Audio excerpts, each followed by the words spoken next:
भारत मालदीव के बीच कई समझौते हुए। मालदीव हमारा सबसे अहम पड़ोसी, पीएम ने कहा। भारत मालदीव के रिश्ते मजबूत हैं। मालदीव के सैनिकों को ट्रेनिंग देते रहेंगे। हमारी नेबरहुड फर्स्ट पॉलिसी और सागर विजन ने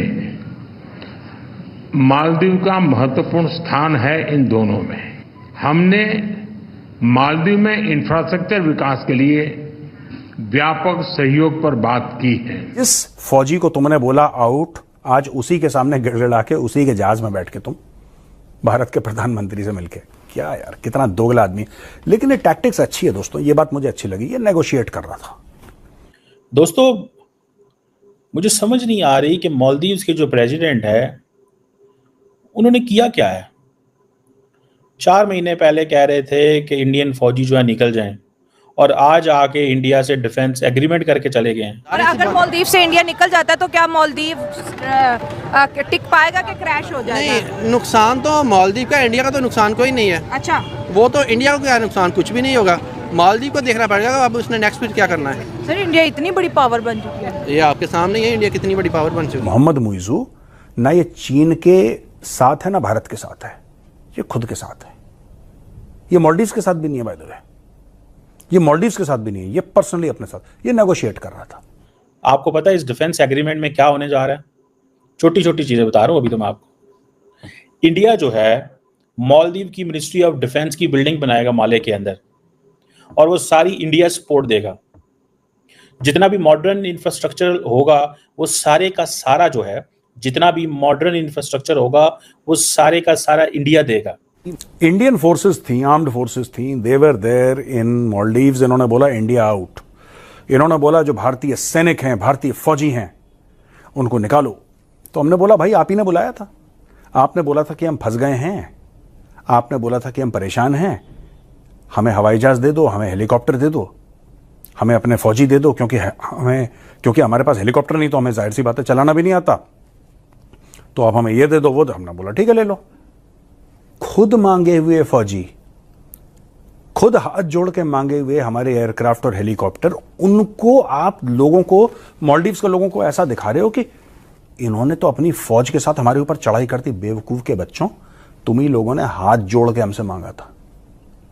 कितने दोगले लोग हैं यार, ये कितने ही दोगले लोग हैं। हाथ जोड़ के हमारे सामने बोला था कि प्लीज अपनी फौजें भेज दो, हमारी मदद हो जाएगी। एक बच्चा बेचारा बीमार है, क्योंकि आइलैंड नेशन है ना वो, और कई सारे आइलैंड्स हैं, कई सारे आइलैंड्स हैं वहां पे, 1000 से ज्यादा आइलैंड्स हैं मालदीव्स में। उस फलाने आइलैंड में एक बच्चा बीमार है, उसको अस्पताल लेकर आना है। अब कैसे आएगा? जब तक नाव से आएगा तो निपट जाएगा, बच्चा है बुड्ढा। तो बोला कि नहीं साहब आपका हेलीकॉप्टर होना चाहिए, फट से आएगा हेलीकॉप्टर, उसको ले आएगा। ये करती थी इंडियन आर्म्ड फोर्सेस वहां पे, ये उनका काम था। ठीक है जी, ये उनका काम था। लेकिन ये भी इनको हजम नहीं हुआ, बिल्कुल हजम नहीं हुआ उनको। उन्होंने बोला no, not at all, India out. अब तो हमने चाइनीज चूरन चाट लिया है, चाइनीज चूरन हमने चख लिया है। अब कौन सा इंडिया यार, इंडिया आउट। सारे फौजियों को निकालो। उन्हीं फौजियों के हवाई जहाज में बैठ के अब ये भारत आया है। कहते मैं पैदल चल के आऊंगा, मैं तैर के आऊंगा, मैं स्विमिंग करके आऊंगा मालदीव से। ऐसा बोलते नहीं। जिस फौजी को तुमने बोला आउट, आज उसी के सामने गिड़गिड़ा के उसी के जहाज में बैठ के तुम भारत के प्रधानमंत्री से मिलके, क्या यार कितना दोगला आदमी।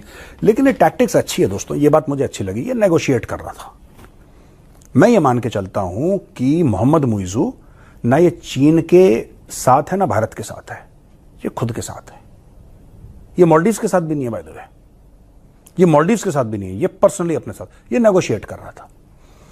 देखिए, मोहम्मद मुइज़ू के पहले आने वाले जितने भी लोग थे, यानी कि राष्ट्रपति मालदीव्स के, सब लोग पहले इंडिया आते थे और इंडिया कुछ ना कुछ उनकी मदद जरूर करता था। इसको ज्यादा पैसे चाहिए थे, इसको ज्यादा पैसे चाहिए थे। तो अब इसने बोला यार ज्यादा पैसे कैसे मिलेंगे, अगर मैं वही काम करूंगा जो सब कर रहे हैं तो फिर तो दिक्कत है। अगर मैं वही काम करता हूं जो सबने करा है आज तक, तो उनमें और मुझ में क्या फर्क है? इंडिया जितने उनको देता था उतने मुझे दे देगा, मुझे उनसे 10 गुना ज्यादा पैसे चाहिए। सो वो प्रेसिडेंट मौजू जो इंडिया के 20 फौजी 30 नहीं देखना चाहता था, आज उसने कहा है कि हमारी जो फौज की बड़ी बिल्डिंग है वो आप बना दें। 5 लाख का मुल्क है तो सारी बात है, फौज की क्या मतलब कितनी को बेचारों की फौज होनी है, लेकिन फिर भी एक इंडिपेंडेंट सॉवरन मुल्क तो है ही है ना, ऐसे तो नहीं है कि वो मुल्क इंडिपेंडेंट सॉवरन नहीं है। बहरहाल अब ये जो प्रेसिडेंट मौजू के साथ हुआ है, और दूसरा नरेंद्र मोदी साहब ने ये भी कह दिया है कि जनाब मैं आऊँगा, मैं मालदीव्स आऊँगा। और सबसे इंपॉर्टेंट चीज़ ये है कि इंडिया और मालदीव्स इस चीज़ पे एग्री हो गए हैं कि वो economic and maritime security partnership करने जा रहे हैं, economic and maritime security partnership करने जा रहे हैं। और इंपॉर्टेंट चीज़ ये है कि एक तो सारी बात है नेबरहुड फर्स्ट पॉलिसी की उन्होंने बात की इंडिया ने, दूसरा उन्होंने कहा जी कि हमारा वो सगार की बात की है, ठीक है जी, और हम हर तरह इंडिया उसके साथ मालदीव्स के साथ खड़े हुए हैं, और उन्होंने कहा है कि हम आपको हर तरह की एमरजेंसी सर्विसेज देने को तैयार हैं, एमरजेंसी फाइनेंशियल असिस्टेंस भी देंगे, इंफ्रास्ट्रक्चर भी बिल्ड करके देंगे, ठीक है जी। और दूसरा ये है कि आप बताएं आपको चाहिए क्या। अब सारी बात है छोटा मुल्क है, मैंने आपको पहले भी बार बार कहा है कि छोटा मुल्क है। इंडिया कहता है जी कि मैं फर्स्ट रिस्पॉन्डर हूँ मालदीव्स के अंदर, फर्स्ट रिस्पॉन्डर हूँ मालदीव के अंदर, भले कोविड-19 की पेंडेमिक हो, भले 2014 में एक वाटर क्राइसिस आया था मालदीव्स के अंदर वो हो, ऊपर से मालदीव जो है उसको उन्होंने $400 मिलियन की जैसे वो कहते हैं ना कि सपोर्ट ऑलरेडी दे दी है, ठीक है जी। ऊपर से इंडिया ने एक और एडवांटेज ले लिया है कि इंडिया कहता है जी कि हम करेंसी स्वैप एग्रीमेंट करेंगे आपके साथ, ताकि मालदीव्स के इंडिया तो डी-डॉलराइजेशन पे लगा हुआ है ना, इंडिया कह रहा है जी हमें क्या जरूरत है डॉलर को बीच में लाने की, आए करेंसी को स्वैप करें, आपको क्या चाहिए हमें अपनी करेंसी देते हैं, हम आपकी करेंसी ले लेते हैं, आप हमारी करेंसी ले लें। जय हिंद दोस्तों। तो जैसा कि इस वीडियो में चर्चा हो रही है कि मालदीव के राष्ट्रपति मोइज़ू भारत पहुंचे हुए हैं, और भारत पहुंचने के बाद प्रधानमंत्री से मुलाकात की और कुछ पैसे भी मांगे। अब स्वाभाविक सी बात है, पैसे तो मांगना बनता है, जितने भी भारत के पड़ोसी हैं वो पैसे तो भारत से ही मांगेंगे और कहाँ जाएंगे। अब यहाँ पर बात होती है कि भारत ने भी बिल्कुल हरी झंडी दे दी है, और रिश्ते जो अभी थोड़े गड़बड़ हो गए थे वो सामान्य हो गए हैं।